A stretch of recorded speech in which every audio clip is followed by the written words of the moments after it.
You took pictures, photos from the very beginning of the war, and we published it in our book after 24th of February.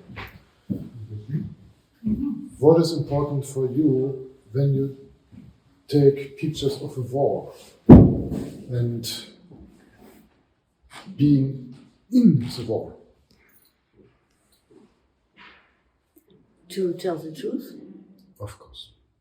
It's the most important. Because even being a documentary photographer, you could lie. And life shows us many examples of that. And this means you do not document, but what do you do? I'm just telling what I see. I'm trying to show people what I see with my own eyes. And from my perspective. Yes, and your perspective is after 2 years of the war, what have you seen? I've seen injustice, bleeding country, unhappy people. I haven't seen a single person in Ukraine who is not touched by the war. In any way, every 40 or 42 million Ukrainians are touched by the war. Somebody in a more ferocious way, somebody in less.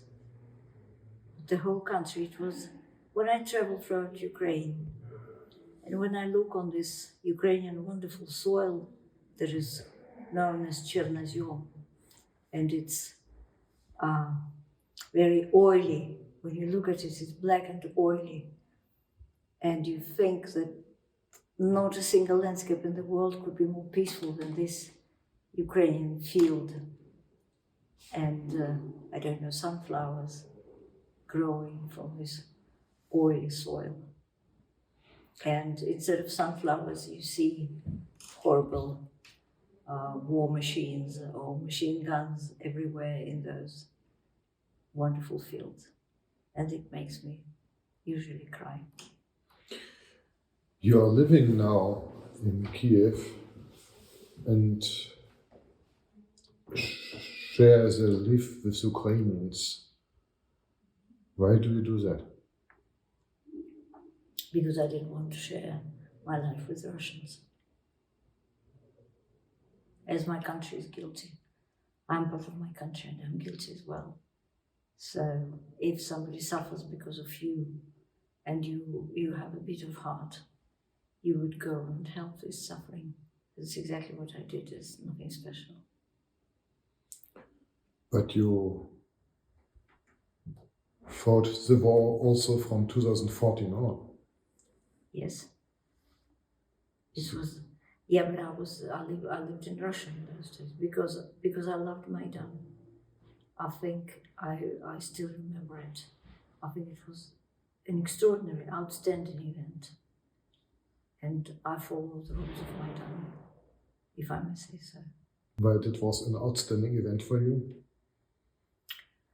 Because it was probably my dream coming true when people are fighting for their freedom and giving their lives for the freedom of their country. You are a journalist and a photographer and a volunteer. How can you unite this in your life, and what are these elements for your inner sense?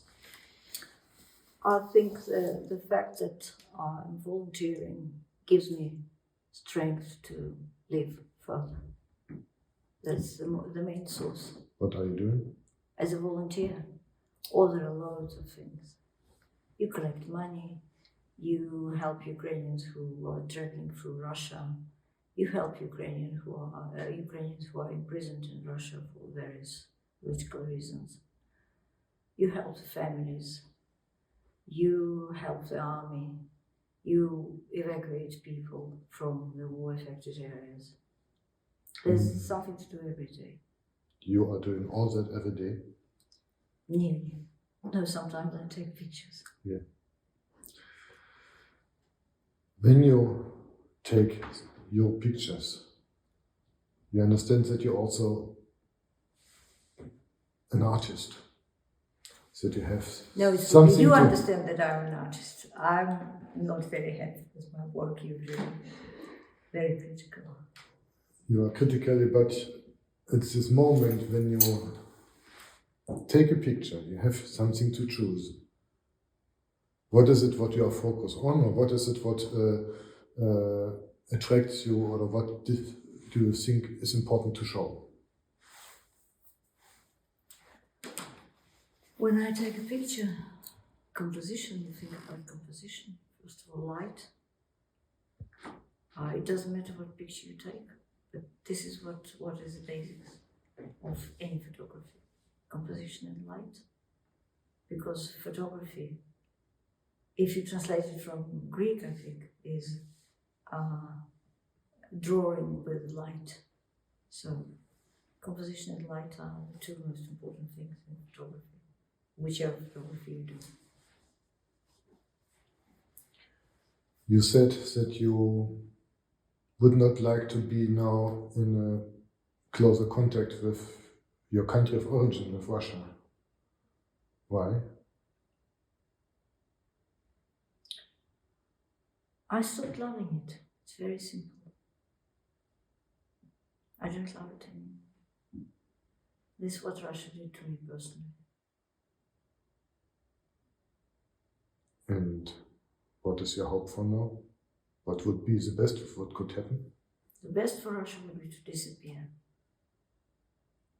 As a whole? But there are... As Russian Empire.